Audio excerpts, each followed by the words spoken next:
Viewers, magpapatuka tayo ng manok. Medyo tanghali na tayo.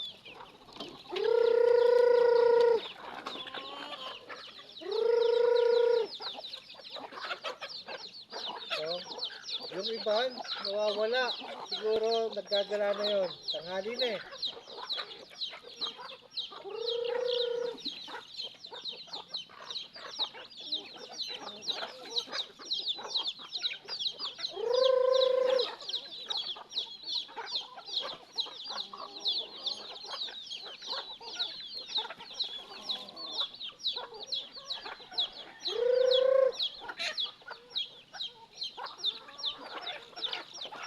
Yung iba po nawawala.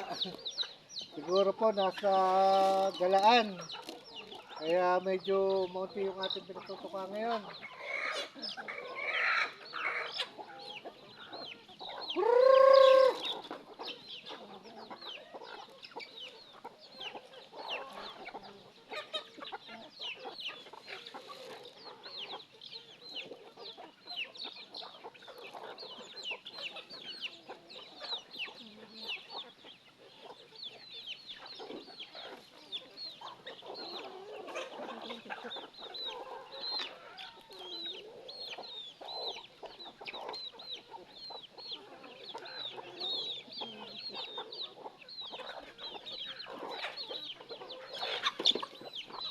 Yan. Naubos na mga viewers yung ating patuka. Nakakalimutan kong bumili. Nabitin yung ating patuka sa mga manok. Yan, tingnan nyo mga viewers. Yan. Kakaunti pa po yan. Ang iba po nasa galaan. Kaya kakaunti yung ating pinatutuka ngayon. Yan. Bitin po yung patuka. Kaya yung mga manok natin gutom pa. Nagagala pa po yung iba nasa gubat. Yan, nasa gubat. Pero madami na rin naman yung nung naipon. Kalat lang. Kaya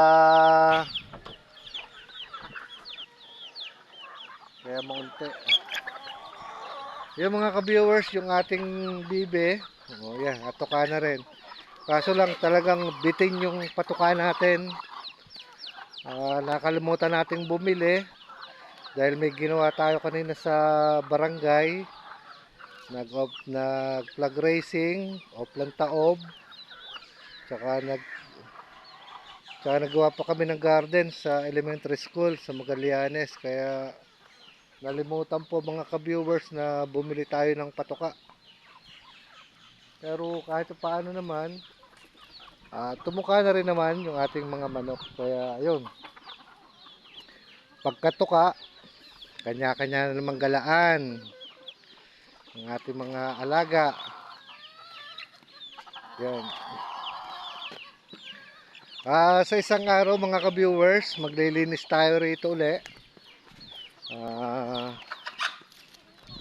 Dinala po natin yung ating pong mower para makapaglinis. Dalawa po yan. Kukuha na lang tayo ng tigalinis na isa. Ako ang isa. Pag sinipag. Yan. Medyo magulo po yung ating masukal. Yan mga viewers. Kita nyo yan. Rambutan natin. Yan po yung kagyos natin na tanim noon na natumba. Pero awa po ng Diyos, mataas na. Mataas pa po sa akin mga ka-viewers. So, ang ating kagyos.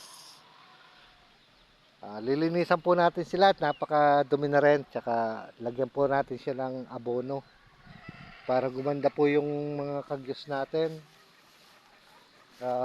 Dito pa mga yung taniman po natin ng sitaw, bali naubos na rin, napabayaan natin. Ayan. Yun, meron pa po doong balinghoy. Yan, ito po yung mga lilinisin po natin. Madumi na, masukal. Ito yung tanim po natin na mga sa may kawayan na yan, yung sitawan dati. Eh, natalo na rin ang damo dahil hindi po natin naalagaan. Kulang tayo sa seminar kung paano magtanim. Yan. May mga ubas din naman tayo na pabayaan na rin. Sinukal na rin yung ubas natin. Kaya pag taglinis tayo, ati po siyang linisan. Tsaka ilalagyan na rin natin ng balag para gumanda yan. Yung okra, natuyo na. Yan mga ka-viewers. Yan, napakasukal.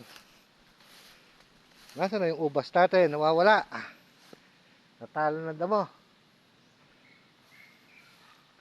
Eto, may natira pa. Ito yung ating ubas. Kita nyo ba mga viewers? Yung ubas natin. Yung may mga okra din siya. Kaya sa isang araw po, maglinis tayo. I-update po natin yung paglilinis natin para hindi po hindi po nakakahiya na napakasukal po ng ating farm. Yan. May nabuhay pa naman isang papaya, kaso lang wala na rin bunga. Ito kagyos. May kagyos tayong itinanim na paaga, kaso lang po ang nabuhay naman iisa lang. Napakadami kong itinanim na paaga. Yan, isa na yan, yung puno pong yan. Yang nakikita nyo. Yan, ito po yung paaga natin.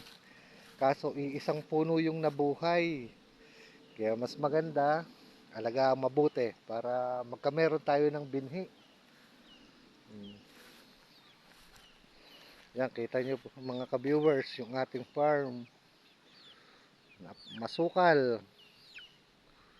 Yan, ang manok natin nasa ilalim po ng aratilis. Puno ng aratilis.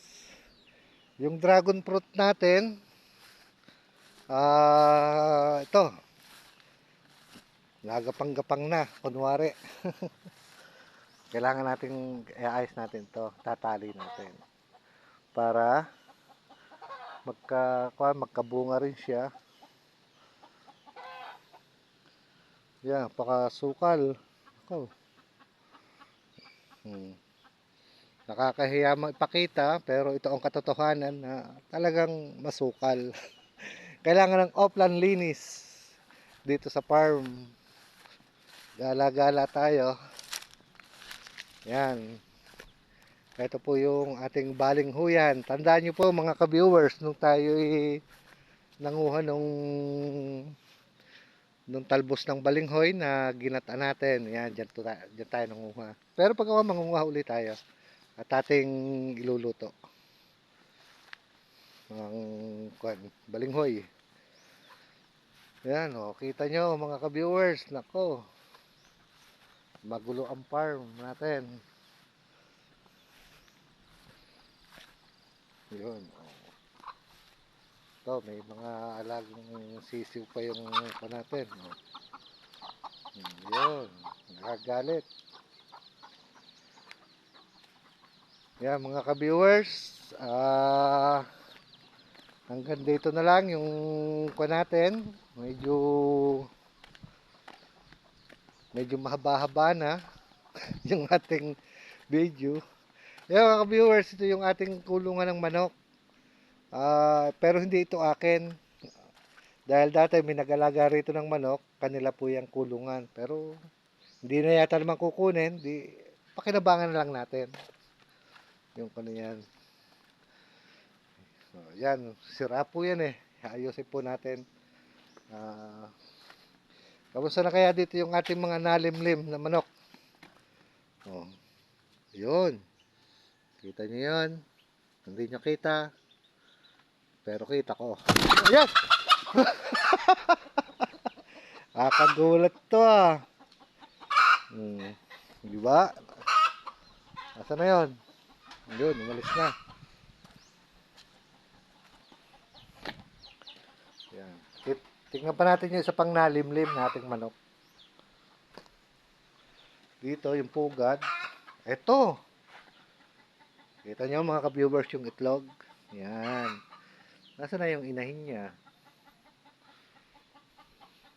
Dahil hindi ko pa po nagagawa ng mga paitlogan yung manok natin. Yan, kita nyo naman kung saan sila nangingitlog. Kaya mas maganda, magawa tayo ng pinakapaitlogan nila. Yan, gaya niyan. Bibili tayo ng pugaran ng mga alaga nating manok. Yan, nagalit yung si inahin, sinahing manok. At dito sa kubo, wala po yung ating kasama rito kasi may pinuntahan. Ito, lilinisin din natin itong paligid ng kubo. Yan. Ito nyo, masukal na. Buti walang ahas. Yan, ang ating mga alagang manok na mga native. Mga ka-viewers, sa tingin nyo, magkano yung native na manok ngayon? Siguro pag ako magbebenta na rin tayo dahil medyo kinakapos na po tayo sa pagbili ng patuka. Wala na tayong patukang budget. Wala na tayong budget sa patuka. Kaya ako magbebenta na tayo para kahit paano may mapatuka tayo sa ating mga native na manok. Dito may para. May nalimlim pa rin dito. Tanyo kung saan saan nalimlim yung ating mga manok. Ayun, nagagalit. Nagagalit yung ating manok. Oh. Tuka. Oh. Yun yung nga yung nililimlim ha. Tingnan. Oh, kakunti.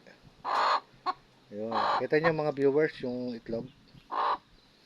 Hmm. Parang bugok na yata. Hindi pa. Ayan. Limlim ka lang dyan. Yun lang mga ka-viewers. Magandang hapon po sa ating lahat. At sana sa mga susunod na araw, update tayo pag nakapalinis na tayo ng ating mga sa ating farm. Kaya sa susunod na siguro mga araw ng Huwebes, maglinis tayo dito sa farm. Yan, kita nyo po yung aking buhok. Medyo napapabayaan na rin, kulang na tayo sa kulay. Pati yung balbas natin, namumuti na rin. At isa pa, wala pa tayong postiso ba? Yan, pero ayos din yan. Yun lang, good morning and good afternoon, good evening. At sa susunod na mga update, i-update natin kayo sa ating farm. Magandang hapon po.